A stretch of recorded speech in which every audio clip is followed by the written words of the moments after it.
끝까지 잘하자 제목입니다. 한번 따라서 합시다. 신앙생활 끝까지 잘하자. 제목 많이 들어봤죠? 다른 분은 모를까요? 수련회 때 마지막 날 제목으로 설교를 했습니다. 물론 본문은 다르고 제목을 많은 제목들이 있지만 왜 이런 제목을 잡아야 하나 라고 생각을 해봤어요. 우리의 신앙생활을 주변에 보면 끝까지 잘하지 못해서 참 안타까운 일들을 볼 수가 있었어요. 목회자들도 마찬가지고 믿는 자들이 하루아침에 낙엽떨어지 떨어지면서 어떤 역사의 뒤안길이 아니라 타락에 완전히 길로 돌아서서 과거에는 간증을 하며 과거에는 하나님 사랑해야 된다고 했던 사람들이 참 부끄러움을 금할 수 없는 이런 삶을 비춰볼 때 그 일이 다른 사람이 아니라 어느 날 어느 시에 나와 여러분에게 어떤 누구에든지 닥쳐올 일들인데 이때 끝까지 잘해야 하지 않겠느냐 이런 마음이 주님이 주신 마음인 줄 믿어서 이 제목을 부득불 다시 한번 또 정하고 말씀을 전하려고 합니다. 물론 수련회 때 증거했던 그 내용 방향은 완전히 또 다릅니다. 예수님이 우리에게 증거해 준 말씀은 오늘 읽었던 말씀 내용처럼 그때에 이런 말씀이 나와요. 따라서 그때에 이 그때가 언제냐? 물론 10절에서 13절 네 구절을 읽었습니다만은 24장 1절의 말씀 보면은 거기에 예수님의 제자들이 예수님께 감람산에 앉았을 때 이렇게 말합니다. 선생님, 이 세상 끝이 언제입니까? 좀 일러주세요. 이 세상 끝날 때가 있을 텐데 그때 좀 알려달라고. 그러니까 예수님이 이 증거에 대해서 가르쳐 줬어요. 구름이 빡빡하게 시커먼 구름이 있으면 비가 오듯이 바로 이 세상에 끝날 징조가 이렇다라고 일러주신 거예요. 그 내용 가운데서 10절에 그때라고 한 말이 나오는데 서로 예수 믿는 사람이 지체가 되어서 유해주고 기도해주고 정말 행복하다고 해할런지라 예수 믿는 사람들끼리라도 서로 넘겨주고 또 요사이 말로 말하면 팔아먹는다 이거죠. 무엇을 팔아먹는? 이름 팔아먹고 자기의 이득을 위해서 언제 받냐는 식으로 자기의 유익을 위해서 고소고발하고 인신공격하고 이런 일들이 비일비재하다는 거예요. 그리고 이 교회에서 그러다가 보니까 세상 사람도 그러지 말아야 할 텐데 교회에서 더 그렇게 하다가 보니까 염증을 느낀 거예요. 야, 교회가 그러냐? 믿는 사람이 그러냐? 하면서 그 염증을 느끼면서 에라 모르겠다. 내가 믿을 만한 사람이 이럴 수 있어? 하면서 이 뜨거웠던 마음, 존경했던 마음, 사랑스러웠던 마음이 냉랭하게 식어지면서 돌처럼 굳어지는 거예요. 그러다가 보니까 사랑이 점점점 식어지면서 하지 말아야 할 불법이 성행하더라. 예수님이 가르쳐준 말씀입니다. 사랑이 식어짐으로 불법이 성행하더라. 그러나 그런 가운데서도 끝까지 견디는 사람들이 돼야 된다. 그래야 구원에 이른다라고 가르쳐 주셨어요. 이해되시면 아멘 하시기 바랍니다. 이게 한마디로 말세신앙이에요.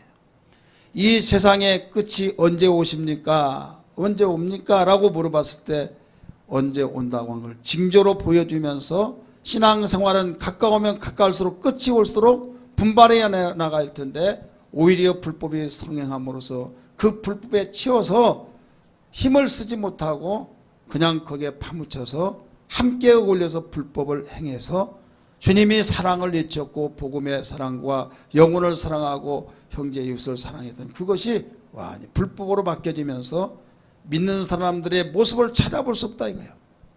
그러다가 보니까 마귀는 손뼉치고 믿는 자들은 더 세상으로 떠나버리고 이단 종교로 가고 결국 혜성혜성한 그런 머리가 빠져서 머리가 하나하나 심어갈 때 얼마나 비쌉니까? 그런 것처럼 예수를 제대로 믿어본 사람이 믿으려고 하는 사람을 찾아보기가 힘들다 이거죠. 우리와 함께 이 자리에 참석한 모든 분들은 이런 상황을 우리가 앞으로 가면 갈수록 더 온다는 걸 기억하며 정신 차려서 신앙생활 끝까지 잘 해야 될 줄 믿습니다. 믿으시기를 바랍니다. 우리가 믿는 예수는 주와 그리스도가 되십니다.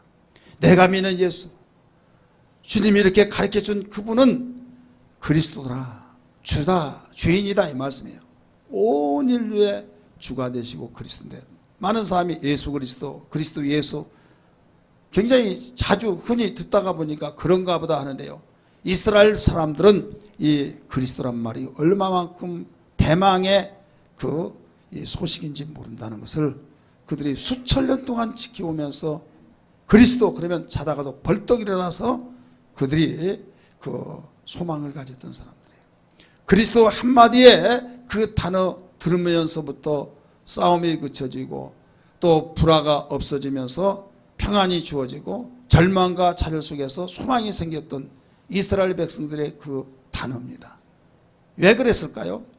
그들은 절망과 좌절이 있을 때, 또 나라가 망해서 완전히 포로로 잡혀갔을 때 그리스도만 오시면 모든 문제 해결된다, 그런 선지자들이 애침이 있었어요. 그래 오직 그들의 소망은 그리스도예요. 왜? 그리스도는 하나님의 기름 부음 받은 자로서 히브리 말로는 메시아, 그래 메시아 사상이란 말 많이 듣죠. 이 말을 헬라어로 그 그리스도 이렇게 말하는데, 기름 부음을 받은 자 이런 뜻이에요. 기름 부음을 받은 자가 세 종류의 사람들인데, 하나는 왕이요, 하나는 제사장이, 하나는 선지자요. 그렇기 때문에 왕과 제사장과 선지자는 모두 하나님께서 내려주신 자이기 때문에 그 왕도 비리비리한 왕이 아니라 세상을 지배하는 왕, 세상을 다스리는 권력 있는 힘 있는 왕, 바로 그분이 하늘에서 오신다, 하나님의 아들로서 오신다라고 했을 때 그분이 오시면 우리 민족은 소망이 있다는 거예요. 믿습니까? 그래서 그들이 소망을 가지고 있었는데, 예수님이 이 세상에 오셔서 나는 하나님이 보내신 그리스도다, 그리스도다라고 말하니까 네가 뭐 그리스도냐, 우리가 기대했던 그가 아니다 하면서 저자는 빨리 죽여야 된다 그랬던 거예요. 너희가 나를 그리스도로 알지 못하걸랑 내가 하는 일을 보고 믿으라. 너희들이 볼 때 하늘에서 불말을 타고 온다든지 구름 타고 온다든지 너희 추상하고 너희들이 바라는 것이 있었을 것이다. 그런데 너희가 이름도 없고 빛도 없고 저 산 중턱에서 자랐던 목수의 아들로서 지금 생활한 나를 내가 그리스도라고 말할 때 열불 날면서 네가 하나님의 이름을 훼손했다고 말할 것이야. 나도 그걸 이해한다. 그러나 내가 하는 일을 보고 믿으라는 거예요. 하나님만이 할 수 있는 이적과 기사와 표적을 행하고 물 위에 거룩하고 물로 포도주를 만드시고 병든 자를 고치시고 죽은 자를 살리시며 사람이 할 수 없는 하나님만이 할 수 있는 이런 일을 보여주셨을 때에 그런 사건을 보고 믿으라는 거예요. 믿으시기를 바랍니다. 그러면서 그들이 이렇게 아무리 주님이 강조했다 할지라도 너 듣기 싫다 해서 결국은 십자가에 못 박아 죽이라고 아우성 쳤지 않습니까? 강도는 놓아두라도 십자가에 예수를 못 박아 죽이라고 그 결과로 십자가에 못 박아 죽였어요. 이때 하나님은 그를 살려냈다고 그랬어요. 할렐루야. 이때 사도행전에서 2장에 보면 베드로가 설교를 하기를, 너희가 죽인 예수를, 십자가에 못 박아 죽인 예수를 하나님이 주와 그리스도가 되게 하셨다. 할렐루야. 이스라엘 사람들아 너희는 정령 분명히 들어라, 알아라. 너희가 죽인 예수를 하나님이 주와 그리스도가 되게 하셨다 이거예요. 이때 가슴이 충격을 받고 찔림 속에서 띠굴띠굴 둥글면서 그들이 회개하기 시작합니다. 왜? 그리스도라고 하는 말 한마디에 의해서 그들이 충격을 받습니다. 그렇게 기다렸고 그들의 대망의 열망의 대상이신 그리스도를 자기들의 손으로 주겠다니 이거 어떻게 하냐 이게. 그렇게 기다려서 구원자로 알았는데, 바로 믿음의 사람으로 알았는데, 대상으로 알았는데 우리가 죽인 예수를 하나님이 살려서 되겠네, 우리는 이제 끝났다, 죽었다, 어떻게 하겠냐고 하면서 형제들아 그리하면 우리가 어떻게 하면 살겠느냐고 했을 때 각각 회개하고 침례를, 죄사함받고 침례를 받으라. 예수를 마음속에 영접해서 너희가 하나님이 보내신 그를 회개하고 죄사함받고 영접하여서 침례를 받으라. 그리하면 성령을 선물로 주리라 하신 말씀들을 여러분들은 익히 잘 들어서 하실 겁니다. 이 말씀 속에서 회개하고 그들은 예수님 내가 잘못했습니다. 그리스도를 우리가 우리 손으로 못 박아 죽여놓고 열망하고 기다린 무지한 죄를 용서해 주옵소서 하면서 가슴을 찢으면서 주님을 영접합니다. 할렐루야. 영접하여서 사도들의 가르침을 받고 그들은 기뻐서 감격스러워서 새 사람의 삶을 살면서 그들이 놀라운 인생의 새로운 삶을 찾게 되는데 기쁨과 감격과 행복의 삶을 찾는 거예요. 예수 그리스도를 알지 못했을 때는 불행했습니다. 예수 그리스도를 바로 알았을 때 행복의 삶이 시작되었습니다. 만약에 여러분이 예수를 알았다고 하면서도 행복하지 못한다든지 예수를 알았는데 내가 불행하다고 생각했다고 한다면 여러분 다시 한번 점검해야 될 줄 믿습니다. 예수가 누구라는 사실을 누구신가를 추상적으로 이론적으로 알지 말고 실제적인 그분이 누구란 걸 고백이 돼야 될 줄 믿습니다. 사람은 외모를 보고 판단하고 외모를 추구하고 있지만 하나님 중심을 보신다고 하셨어요.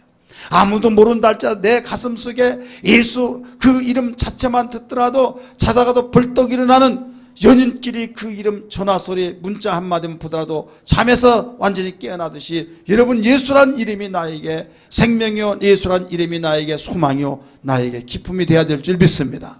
여러분 이렇게 해서 예수 믿고 우리가 생활한 출발이 되었는데 그 출발이 결실을 맺지 못한다면 어떻게 되겠냐 이거죠. 농사지는 농부가 씨를 뿌리고 갖고 와서 소망이 뭡니까? 곡식을 거두기까지 정말 속에서 모든 어려움도 참아내면서 인내하고 있지 않습니까? 그 힘들었던 것이 농사를 열매를 거두면서 피로가 다 풀려버리면서 기쁨과 감격의 시간들을 맞이하지 않습니까? 우리의 신앙도 마찬가지예요. 하나님이 우리를 당신 자신을 농부로 비유하면서 우리를 추수할 때 알곡되기를 원하시고 있는 걸 믿기 바랍니다. 여러분 알곡만이 끝까지 남는 거예요. 아무리 곡식이라 할지라도 쭉정이는 가라지와 함께 불에 던져버린다고 말씀했어요. 그러니 우리는 하늘에서 정말 예수 믿기로 작정해서 주님을 마음속에 진실로 영접했을 때 잔치가 일어나서 기뻐하거늘 성장하지 못하고 중간에 끝까지 신앙생활 잘하지 못해서 버림받는다고 한다면 어떻게 되겠냐 이거예요. 임신했던 여인에게 축하한다 너무 좋아하면서 정말로 감격스러웠는데 태어난 지 얼마 되지 않아서 죽었다고 한다면 초상집이 되지고 만약에 이럴 줄 알았으면 낳지 말을 걸 태어나지 않은 걸 하면서 가슴 아파하지 않겠느냐 이거예요. 이걸 알면서도 하나님이 우리의 영의 아버지라고 하면서도 우리가 신앙생활 끝까지 이제 우리가 지키지 못한다고 한다면 잘하지 못한다고 한다면 어떤 반응을 우리 하나님이 가지실까요? 사랑하는 성도들이요. 먹을 거, 입을 거, 마실 거, 쓸 거, 살아가기 힘들다고 해서 가장 우선적으로 여기야 할 신앙을 다 등 돌려버리고 지금 썩어질 것을 세상에 먹을 거, 입고 마실 거 너무 중요합니다. 그러나 아무리 중요하다 할지라도 바로 육체 있을 동안만이 양식이 필요하다는 걸 믿기 바랍니다. 육체가 있기 때문에 우리는 정말로 도외시하고 살 수는 없어요. 반드시 관심을 가지고 열심히 일해야겠지만 세상이 알지 못한 바로 영원한 양식인 하나님 말씀과 영원한 생명이신 예수 그리스도를 알고 신앙생활을 해야 될 줄 믿기 바랍니다. 여러분 이걸 아는 사람이 예수 믿는 사람이요 알지 못한 사람은 예수를 믿지 아니한 사람입니다. 교회를 나왔더라도 이 비밀을 아는 사람은 진리를 아는 사람이요 알지 못한 사람은 그냥 교회를 다녔을 뿐이지 복음을 알지 못한 사람이에요. 이 자리에 참석한 우리 이와 함께 모든 성도들이요 무엇보다도 어떤 일이 있더라도 상황이 급박하고 궁핍하고 여러 가지 복잡한 우리의 삶이 있다 할지라도 신앙생활 끝까지 잘하기를 주의 이름으로 축원합니다. 주님 말씀하시기를 그의 나라와 그의 일을 구하라 그리하면 이 모든 걸 너에게 더하시리라고 했던 것처럼 여러분 신앙생활의 귀중성을 알고 원리를 알고 제대로 그 가치를 알고 잘한다면 여러분들이 그렇게 사모했던 것은 자연스럽게 풀려지고 뚫려지고 열려진다는 걸 믿기 바랍니다. 이 원리는 무슨 원리입니까? 영적인 원리예요. 주님이 가르친 원리예요. 내가 움직이면 그림자는 따라오듯이 내가 어디에 가든지 간에 옷은 내가 입는 옷은 따라다니는 겁니다. 마찬가지로 실체가 뭐가 또 모형이 뭐냐를 알아야 된다. 분명히 우리의 육체는 실체입니다. 하지만은 우리 육체 속에는 영혼은 바로 나를 다스리는 실체란 걸 알아야 될 줄 믿기 바랍니다. 그러므로 어떤 일이 있더라도 정말 신앙생활의 중요성 여기고 다른 거 다 무너진다 할지라도 신앙이 무너지지 않으면 다시 회복할 수 있지만은 다른 것이 다 잘 됐더라도 신앙이 무너지면 여러분 어느 날 무너져버리고 회복할 수 있는 길이 없는 것을 알아야 될 줄 믿기 바랍니다. 이게 바로 진리요 하나님이 일러주신 지식입니다. 내 백성이 지식이 없어서 망했다고 하신 것처럼 바로 이런 무지한 속에서 헤매지 말고 하나님이 일러주신 진리의 말씀으로 소망 갖고 우리가 어려운 가운데서도 소망으로 믿음으로 살기를 주의 이름으로 축복합니다. 할렐루야. 그러면 우리는 왜 신앙생활을 끝까지 잘해야 하느냐? 이유를 알아야 할 거 아니에요. 그냥 잘하라면 도대체 왜 잘하라는 거 알지를 못하겠다 할 거예요. 그러나 신앙생활 잘하라고 하는 이유가 있어요. 첫째는 생명이기 때문입니다. 따라합시다. 신앙생활은 생명이다. 자, 우리의 믿음의 주가 누구예요? 예수. 예수는 생명이시죠. 우리가 신앙생활이라는 것은 신앙은 하나님과의 관계고 생활이라는 것은 그 신앙을 가진 자로서의 삶이 생활이에요. 그래서 신앙생활은 한 단어지만은 두 단어가 합쳐서 이루어진 거예요. 그렇기 때문에 신앙생활은 내 임의대로 생활한 것이 아니라 주님이 가르쳐 주시고 내가 그를 영접했던 그리스도 나의 주와 그리스도라고 고백했고 그분을 나의 마음속에 영접해서 나를 다스려 주시옵소서. 나는 이제 당신의 바로 수중에 있는 자이오니 나를 통치하여 주옵소서라고 고백한 것이 신앙입니다. 믿기 바랍니다. 이 신앙의 고백이 삶으로 나타나서 내가 임의대로 내 마음대로 다 원했던 대로 행했다고 한다면 신앙이 있는 사람은 이제 삶이 내가 원하는 대로 아니라 주님이 원하신 대로, 할렐루야, 주님이 뜻하신 대로, 주님이 바라신 대로 주여 내가 순종하겠나이다. 이것이 신앙생활입니다. 사랑하는 성도들이요, 신앙생활을 왜 끝까지 해야 하느냐 이게요. 그 이유는 신앙생활은 생명이기 때문에요. 따라서 합시다. 생명. 여러분 오늘 말씀도 뭐라고 있습니까? 본문의 말씀, 그러나 끝까지 견딘 자는 구원을 얻으리라 말씀하셨죠. 요한복음 14장 6절에서 나는 곧 길이요 진리요 생명이니 나로 말미암지 않고는 아버지께로 올 자가 없다고 말씀해요. 여러분 생명이라고 하는 것은 뭡니까? 사는 거예요. 나를 믿는 자는 죽어도 살겠고, 왜? 나는 부활이요 생명이니 말씀했기 때문에 주님이 왜 죽었는데 살아납니까? 여러분 사람이 죽었는데 살아난 자 있습니까? 아무도 없습니다. 왜 죽었다고 하면 통곡을 하며 정말로 나 못 살겠다, 나도 같이 죽겠다고 하면서 슬픔에서 위로를 받을 수 없는 상황이 벌어집니까? 바로 생명이 아니기 때문에요. 살았을 때는 생명이 있는 것 같아서 생명이 있다고 말했으나 죽어버리니까 이게 바로 생명이 아니었다고 알 수 있는 거예요. 세상의 사람들은 생명은 호흡하고 활동하고 움직인 것이 생명이 있다 이렇게 말합니다. 그러나 주님은 말씀하시기를 이것은 생명이 아니다. 그러니까 여기에서 정립이 안 된 사람은요, 설교 듣는 자체도 성경 읽는 자체도 혼란이 일어난 거예요. 예수를 믿지 않은 세인들은 모두 다 움직여지고 내가 숨쉬고 있으면 다 생명이 있다고 말합니다. 그러나 하나님의 시각은 그렇지 않습니다. 뭐냐면 죽어도 사는 것, 생명은 썩지 않는 것이 생명이라고 국어사전에 그렇게 나옵니다. 그렇기 때문에 나는 부활이요 생명이니 나를 믿는 자는 죽어도 살겠고 무릇 살아서 죽는 자는 영원히 죽지 않고 살리라고 하신 말씀을 기억하시면 아멘 하시기 바랍니다. 그러면 생명 되신 주님을 우리 마음속에 모셨으면 나는 생명이 아니었으나 생명의 주를 내 마음속에 모신 이상 나는 생명을 얻었다 못 얻었다? 얻었다 이거예요. 우리 예수 믿으면 죽습니다. 죽어도 산다 이거예요. 왜? 생명이 있기 때문에. 이웃집에 아무개가 예수 믿었는데 죽었어요. 여러분 그 언젠가 살아납니다. 할렐루야. 마찬가지로 이런 확신과 이런 복음의 진리를 가지고 살아갈 때 소망이 있는 거예요.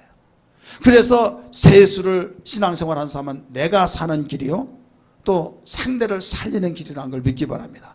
예수님이 생명이었는데 예수를 믿는 사람이 살아난 것처럼 내가 생명을 얻어서 내가 살고 있지고 내가 살지만은 내가 복음을 전해서 그도 예수를 생명 되신 예수를 영접하고 믿게 되면 그도 살아난다는 걸 믿기 바랍니다. 그래서 여러분 이 신앙생활이 얼마나 중요합니까? 소망 중에 소망이 이걸 믿기 바랍니다. 그리고 두 번째는 신앙생활 잘해야 할 이유는 복이기 때문입니다. 복, 따라서 복이다. 예수 믿는 것은 신앙생활은 복이에요.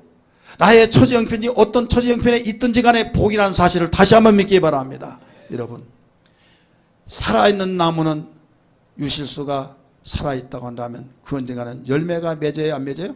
맺어요. 생명나무, 살아있는 나무에게는 반드시 열매가 맺혀지듯이 우리에게 생명이 있어서 생명이 있는 예수 믿는 사람으로서 바로 그분은 복의 근원이신지라 복의 역사가 나타나는 걸 믿기 바랍니다. 엊그제 내가 예수 믿는데 오늘 막 엄청난 대박 나듯이 그런 복의 역사가 나는 없다. 그걸 믿음에 바라는 것 때문에 실상이라고 하기 때문에 되어진데 나는 왜 없냐? 여러분, 다 때가 있는 거예요. 따라서 때가 있다. 농부가 씨를 뿌리고 가꾸고 열매를 거두기까지는 뿌리고 난 뒤에 그 이튿날 열매 이런 것이 아니에요. 다 때가 있는 겁니다. 어떤 유실수는 3년 만에, 4년 만에, 5년 만에 다 모두 때가 있는데 너무 우리는 때를 알지를 못하고 그냥 예수 믿고 내가 조금 열심히 했다고 했는데 이제는 복 주실 것이다. 근데 없으면 복은 복이냐 하면서 등 돌려버린다 이거예요. 이건 알지 못해서 그래요. 사랑하는 성도들이요. 성경은 그래서 오직 의인은 믿음으로 말미암아 살리라. 생명이 있는 자는 믿음으로 살라는 거예요. 약속을 믿으라는 거예요. 반드시 임신하는 여인에게는 때가 되면 낳지 말라 하더라도 낳게 되어 있어요. 아멘 하면서 하나도 없네요. 임신을 하지 않아서 그러나 임신하는 그 이유 때문에 말한 것이 아니에요. 바로 날 것은 반드시 때가 되면 난다는 것을 의미해서 말하는 거예요. 믿으시면 아멘 하십니다. 나는 복 있다는 걸 믿습니까? 복 있으면 확신을 가지세요. 임신한 여인에게 2, 3개월, 3, 4개월 됐을 때 임신한 여인이 자기만이 알지 다른 사람이 알아요, 몰라요? 몰라요. 세상의 사람은 우리가 복받았던 걸 알지 못합니다. 그들은 가시적으로 눈에 보이는 것이 쌓이고 쌓일수록 많은 복을 받았다고 말하나 우리는 분명하게 고백되기를 복의 근원 되신 주님을 내가 모시고 살기 때문에 나는 복받은 사람이다. 복 있는 사람이다. 알아야 된다 이거예요. 그러나 이 자리에 참석하는 사람들도 바로 쌓이는 것이 없어졌을 때 나는 복 못 받았다고 내가 그렇게 열심히 나름대로 열심히 했는데 나에게 얻어진 건 하나도 없다고 하면서 하나님을 등돌리고 미혹을 받고 그러다가 엉뚱한 데 빠진 사람들이 많습니다. 임신하는 여인 자기만이 알아요. 자기만이. 그러다가 시간이 감에 따라서 변화가 나타나듯이 예수 믿으면서 생명 되신 예수, 복의 근원 된 예수를 마음속에 영접하는 순간에 그는 벌써 복 있는 사람이에요. 할렐루야. 그러면서 시간의 흐름에 따라서 나타나기 시작하면서 나중에는 엄청난 가시적으로 드러나게 될 수밖에 없다는 것을 알아야 될 줄 믿기 바랍니다. 그러므로 시편 기자는 고백합니다. 하나님을 가까이 하면 내게 복이다. 28절에 반대로 27절은 대저 주를 멀리한 자는 다 망한다고 그랬어요. 복의 근원 되신 하나님을 가까이 한 자는 복을 받은 자이고 멀리한 자는 망한다 이거예요. 이건 이 원리는 세상의 원리가 아닙니다. 하나님께서 일러주시는데 미혹을 받지 말자 이거예요.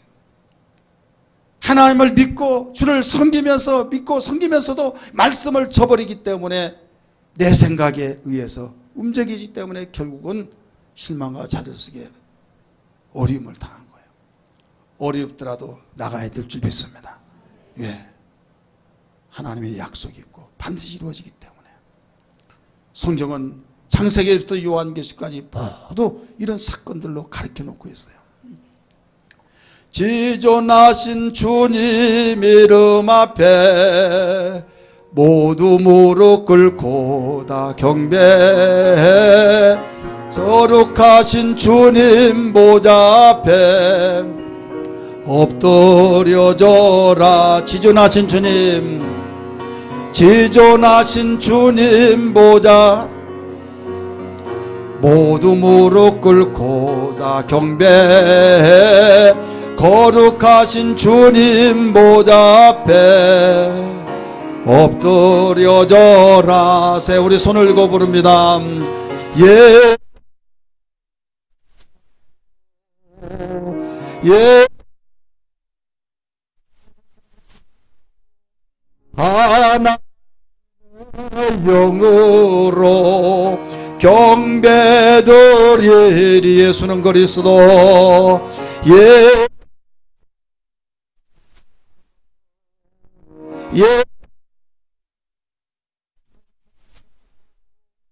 하나님의 영으로 경배드리리. 아멘. 사랑하는 성도들이요, 우리는 신앙생활을 주님 오실 때까지, 우리 생명 오래 하신 그날까지 끝까지 잘 해나가야 할 줄 믿습니다. 이를 위해서 기도하시기를 바랍니다. 애통하시면서 무엇보다도 같이 있다는 사실을 기억하면서 어떤 일이라도 이거 무너지지 않으면 내가 아무리 어렵더라도 하나님의 약속이 나에게 해 주어진다, 그걸 보게 된다, 이런 사실을 망각하지 않기를 바랍니다. 이렇게 되기를 원하시면 아멘 하시기를 바랍니다. 그러면 신앙생활 끝까지 잘하려면 어떻게 해야 하느냐, 방법론에 대해서 첫째는 영적 생활이라는 것을 알고 잘해야만 됩니다. 따라서 영적 싸움이다.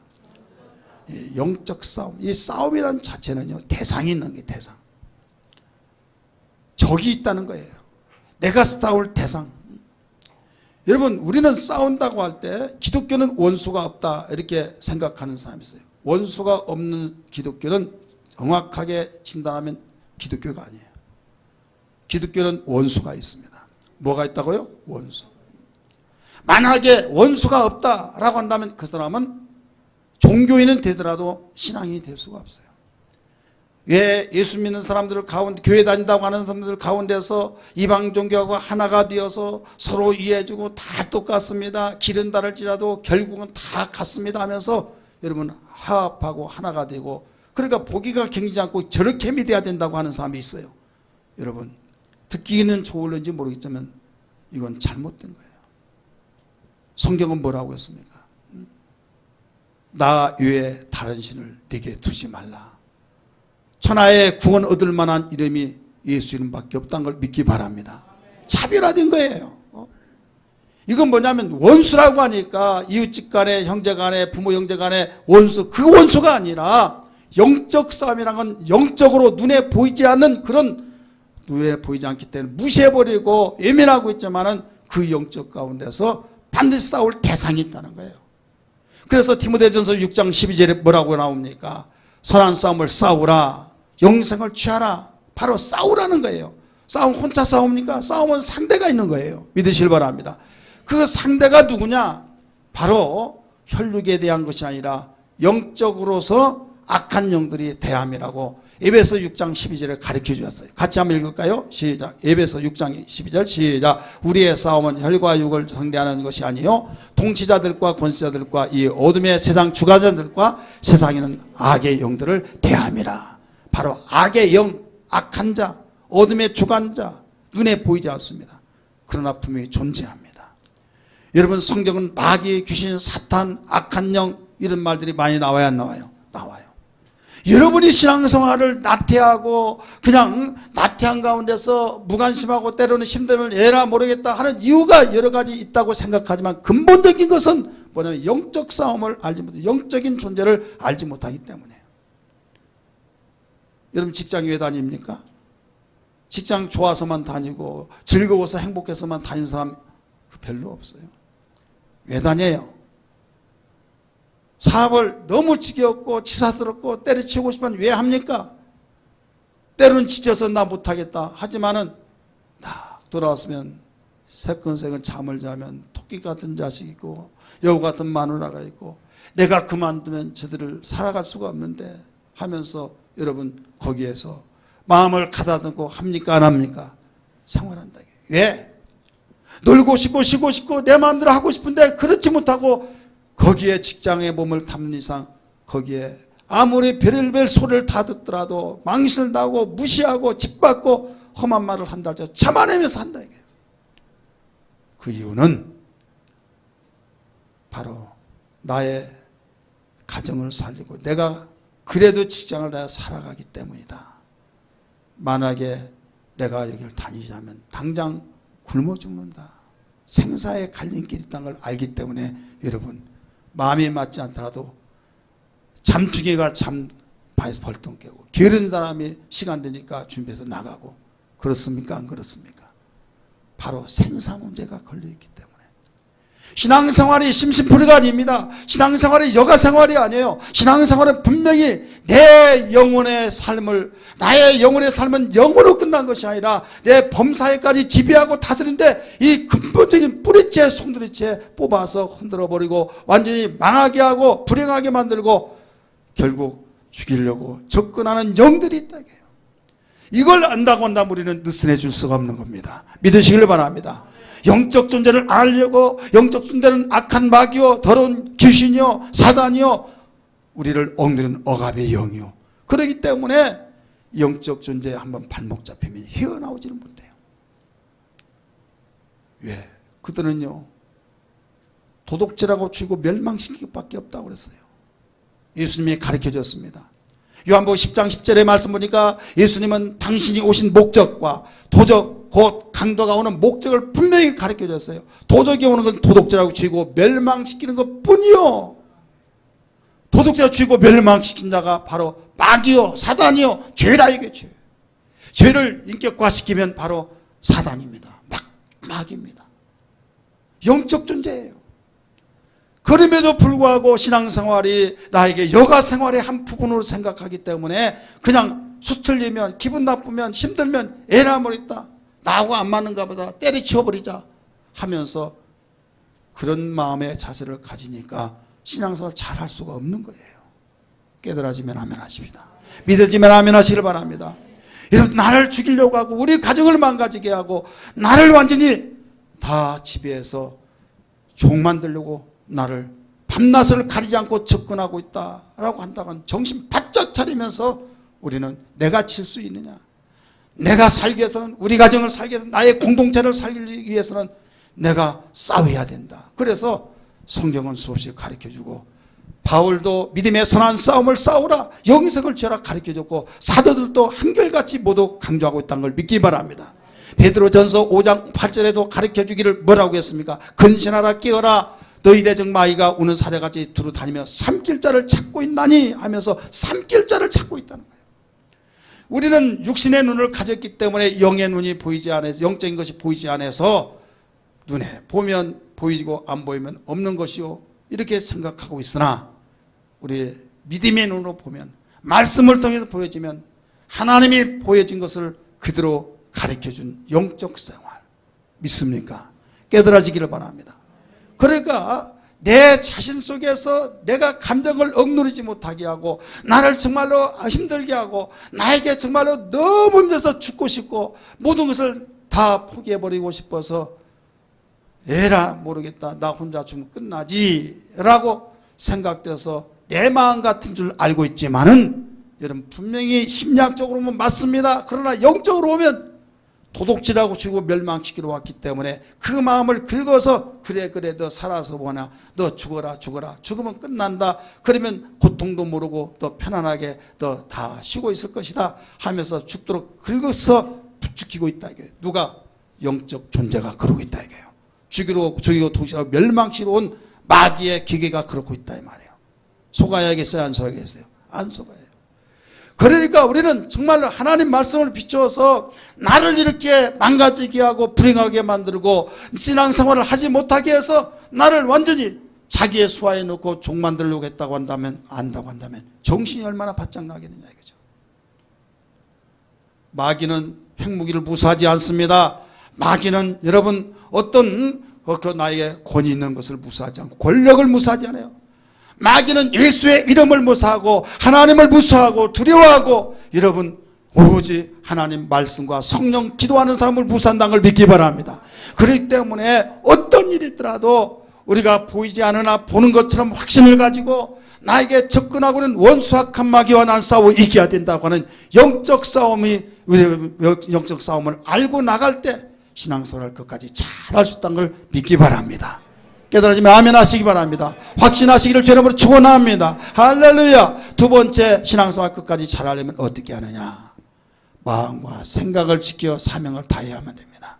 따라합시다. 마음과 생각을 지켜 사명을 다해야 된다.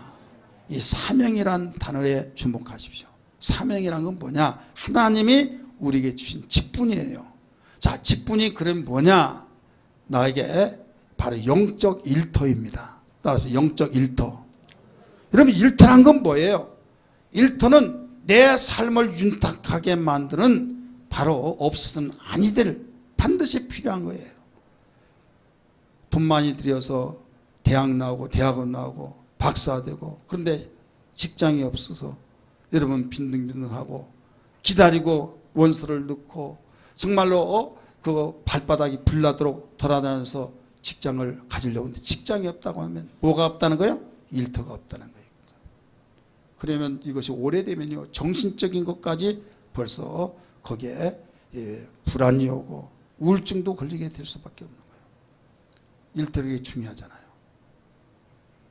그렇기 때문에 일터는 반드시 그 마음을 즐겁게 해주고 내가 활력소가 되어주고, 이 일터를 귀중하게 여긴 사람은 그는 직장생활을 잘하면서 생각이 맑아지고 마음이 기쁘고 나에게 위축되지 않냐고 어깨가 피어지고, 일터에서 수입원이 들어와서 월급 딱 내놓았을 때 나로새 당당하게 가정쉽게 말할 수가 있지, 만약에 그렇지 못한다고 한다면 여러분 초라한 자기 모습을 보고 절망과 좌절해서 계속 신음하게 될 것입니다.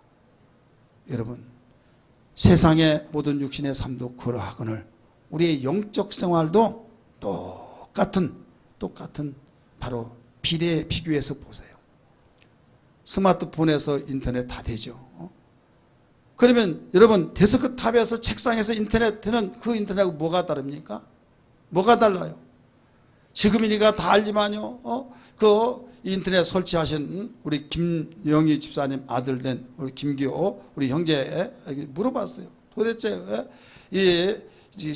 내 가지고 있는 그 데스크탑에 있는 그것을 스마트폰에 옮겨서 앱을 깔면 어떠냐? 그랬더니 하는 말이, 그 전문가잖아요. 될 수도 있고 안 될 수도 있고. 그런데 도대체 뭐냐? 나 이해를 좀 잘 알려달라고 그랬더니 인터넷 세계가 또 하나의 인터넷 세계가 있다는 걸 그렇게 생각하면 안 된다는 거예요. 이 인터넷 이런 종류가, 이 세계가 다른 핸드폰에서 가지고 다니면서 거기에 그 세계가 똑같은데 바로 이 종류가 다르다는 거죠. 저는 그 말을 들으면서요, 자, 우리는 육신의 삶이 있어요. 무슨 삶이 있어요? 육신의 삶. 육신의 삶이 있는데 육신의 삶 똑같은 영적인 삶이 있다 이거예요. 믿으시기 바랍니다. 육신의 삶은 인정하면서 영적인 삶은 무시하고 그렇게 할 때 어떻게 신앙생활을 잘할 수 있겠습니까? 오히려 영적인 삶은 더 영원하고 육신의 삶은 나그네적인 삶이라고 성경은 가르쳐주고 있습니다. 일터가 이렇게 중요하듯이 여러분 영적 생활의 일터는 뭐냐? 사명을 다하는 것이라는 걸 믿기 바랍니다. 어떤 사람이 열심히 봉사하고 싶은데요, 집사도 아니고 평신도니까 내가 열심히 하면 쥐가 뭔데 그렇게 나서 그럴까봐 멈칫하면서 일을 못하겠다는 거죠. 전화해서 우리 열심히 모여봅시다, 셀을 우리 열심히 해봅시다 하려고 하는데 그 생각이 팍 드니까 전화를 못하겠다는 거예요. 여러분, 직분은 이와 같이 중요한 겁니다. 어떤 사람은 직분이 주어졌을 때 부담스러워서 모든 걸 포기한 사람이 있고, 어떤 사람은 직분을 주어졌을 때 더 계속 신앙이 성장한 사람이 있다는 것을 알아야 될 줄 믿기 바랍니다. 일터기 때문에. 그런데 이렇게 일을 할 때 우리의 마음과 생각이 매우 중요합니다. 잘 해봐야겠다, 열심히 해야겠다, 짧은 세상 주님의 사랑받고 내가 영원히 남는 생명을 위해서 일해야겠다라고 하면서 마음가짐이 중요한 거예요. 믿습니까? 그래서 성경은 말하기를 여기에서 기도하라는 거예요. 고린도전서 4장 1절 2절을 말씀 보니까 사람이 마땅히 우리를 그리스도의 일꾼이요 하나님의 비를 맡은 자로 여길지어다. 그리고 맡은 자들에게 구할 것은 뭐라고 그랬어요? 충성이니라. 충성하라는 거예요. 요한계시록 2장 10절 하반절에서도 죽도록 충성하라. 그리하면 생명의 면역이 내게 있으리라 라고 가르쳐 주셨어요. 성경은 충성에 대해서 계속 가르쳐 주고 있습니다. 마태복음 25장의 말씀 보면 달란트 비유 알잖아요. 충성한 자만이 인정받고 칭찬받아서 내 나라를 상속하라고 가르쳐 주고 있지 않습니까?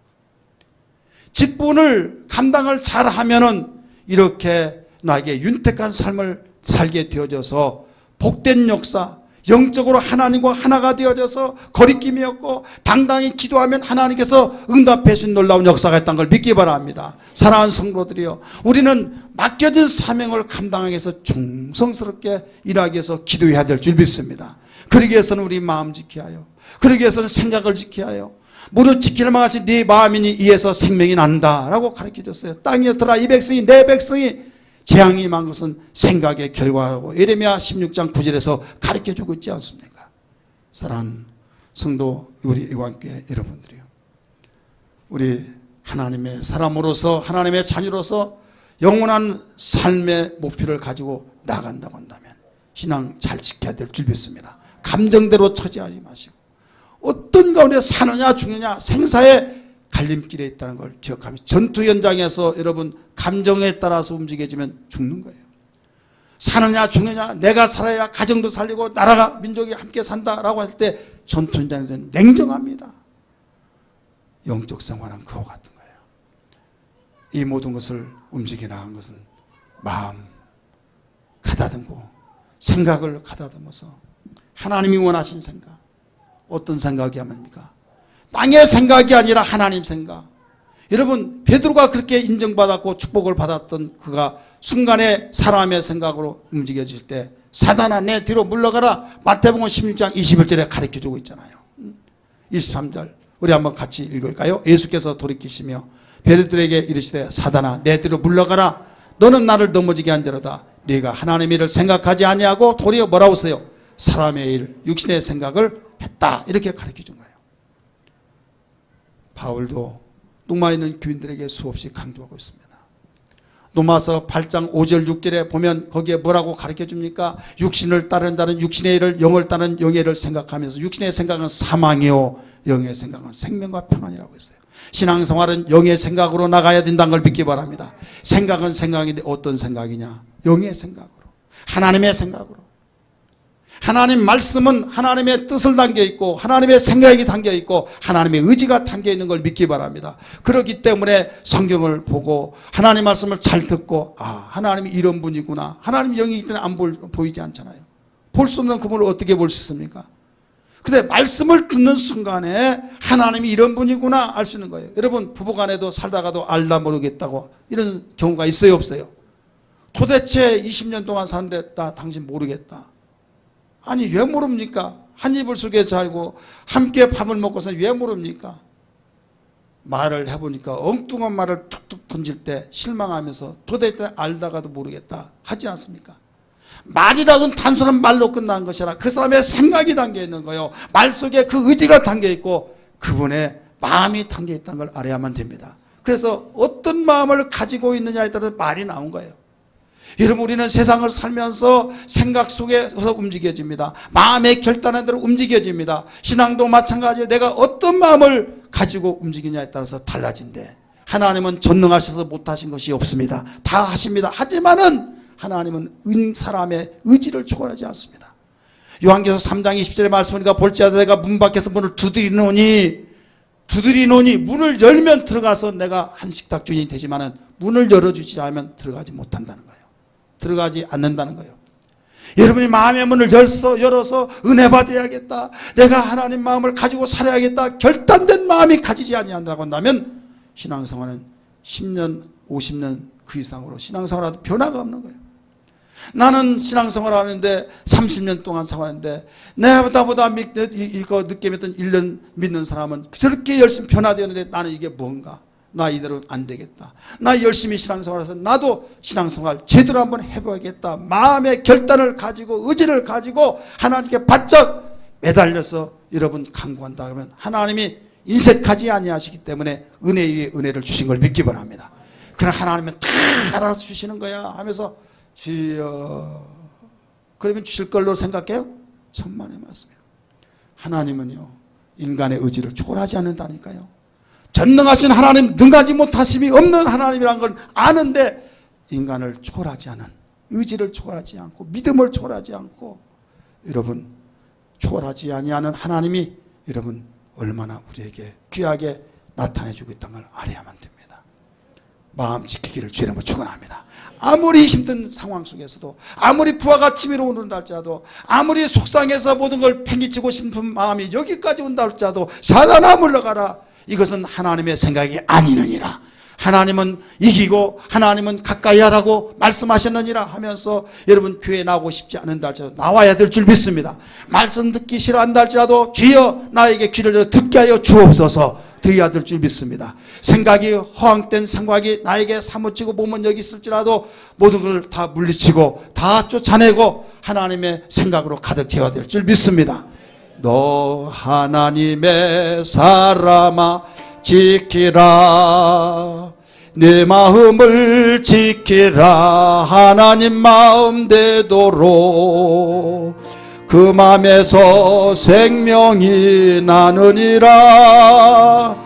무로 지킬 것 많으나 너 그 마음 먼저 지키라.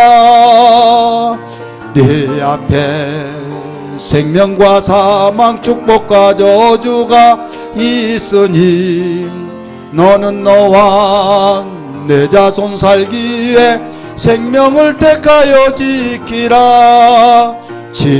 지키라 지키라. 내 마음과 내 생각을 지키라. 지키라. 하나님 마음 하나님 생각 되도록 지키라. 너 하나님의 사람아 지키라. 네 생각을 지키라. 하나님 생각 되도록 그 생각의 결과는 축복이라. 무로 지킬 것 많으나 너 그 생각 먼저 지키라. 육신의 생각은 사망, 영의 생각은 생명과 평안 축복이니 네 자손 살기에 하나님 생각을 지키라. 지키라 지키라. 내 마음과 내 생각을 지키라. 지키라. 하나님 마음 지키라. 또 하나님의 사람아 지키라. 내 사명을 지키라. 하나님 사랑 가지고 그 사명의 결과는 생명이라. 무로 지킬 것 많으나 너 그 사명 먼저 지키라. 그 사명 지키면 생명, 지키지 못하면 불행이 시작되니 내 이웃 살기에 그 사명 임다해 지키라. 지키라 지키라. 내 마음과 내 생각을 지키라. 지키라.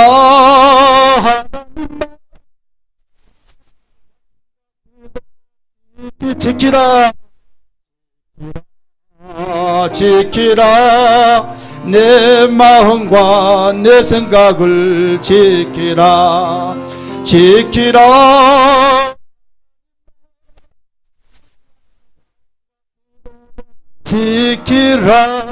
지키라. 아멘. 마음 생각 지키어 사명을 감당하기를 주의 이름으로 축원합니다. 마지막으로 우리는 끝까지 신앙생활을 잘하기 위해서는 거룩성을 지켜야 될 줄 믿기 바랍니다. 따라합시다. 거룩성. 여러분, 거룩이란 단어는 하나님만 사용하는 단어예요. 하지만은 하나님께서 당신 닮기를 닮기 원하셔서 레위기 11장 45절의 말씀 보니까 내가 거룩하니 너희도 거룩할지니라 말씀하셨어요. 따라합시다. 내가 거룩하니 너희도 거룩할지니라. 거룩. 마음을 지키더라도요, 우리가 거룩에서 펑크가 나면요, 결국은 문제가 생겨요. 엄격하게 마음을 지키지 못하니까 거룩이 펑크가 난 거예요. 여러분, 예수님이 마태복음 5장 45절에 말씀 보니까 내 아버지께서 하늘에 온전하 내 하늘에 계신 아버지께서 온전하신 같이 너희도 온전하라 하신 말씀을 기억하시면 아멘 하십시다. 자, 우리가 어떻게 온전해질 수 있습니까? 온전하지 못해요. 하나님만이 온전하신 거죠. 근데 주님이 가르쳐 주기를 내 아버지가 온전하신 같이 너희도 온전하라는 거예요. 어떻게 그럴 수 있을까? 알고 봤더니 하나님이 이미 가르쳐 준 내가 거룩한 너희도 거룩하라고 했잖아요. 우리는 죄인이었지만은 죄의 가리움을 받는 자, 사하심을 받는 자, 용서받고 죄사함받는 자는 이미 우리가 의롭다함을 얻은 자라는 걸 믿기 바랍니다. 믿습니까? 그러면서 의롭다함을 얻은 자는 이미 거듭난 자로서 출생한, 영적으로 출생한 사람이에요. 그 다음에 병들지 않아야 될 줄 믿습니다. 면역성이 강해서 질병을 이겨내는 거, 그래야만 온전하게 자라듯이 우리는 진리로 거룩해야 된다 이거예요. 진리. 따라서 진리. 진리는 하나님의 말씀이에요. 주님의 입에서 증거되는 말씀. 이 말씀을 지켜나갈 때 바로 거룩성이 유지가 되는 겁니다. 하나님 말씀을 듣기는 많이 들었는데 지키지 않습니다. 지켜야 된다고 결단하고 기도도 합니다. 지키지 않습니다. 그렇다가 보면 이미 그에게 벌써 지키지 못한 거룩성이 무너지는 거예요. 그러다 보니까 마음이 답답하고 괴롭고 이게 아닌데 하면서 교회 나가기도 싫고 기쁨도 없고 그 받은 그 감격 기쁨이 어느 날 사라져버리고 그러니까 항상 제자리에서 그러다가 나중에는 에라 모르겠다 주지 않는다 이게 사람이 할 듯 막 팔씨름도 할 듯 이길 듯 같으면 힘을 쓰지만요 나중에 포기 상태는 포기해버리고 끝나버리는 거예요. 신앙도 마찬가지입니다. 이기려고 몸부림칠 때 그때가 가장 행복된 걸 믿기 바랍니다. 그래 포기하지 마시고 거룩성이 무너지면 다 그러는 거예요. 그래서 예수님이 마지막 기도하실 때 요한복음 17장 17절의 말씀 보니까 아버지여 저들을 거룩하게 하옵소서. 아버지의 말씀은 진리입니다. 19절 뭐라고 했습니까? 같이 읽으실까요? 또 그들을 위하여 내가 나를 거룩하게 하오니 이는 그들도 진리로 거룩함을 얻게 하려 함이라. 할렐루야. 진리로 거룩함을 얻게 하려 함이라. 진리는 여러분 하나님 말씀이지 않습니까? 그러니까 우리는 이제 기도할 때 하나님의 말씀을 듣는데 그치지 않게 하시고 듣던 말씀을 순종하게 하여 주옵소서. 그 기도가 뒷받침이 돼야 될 줄 믿습니다.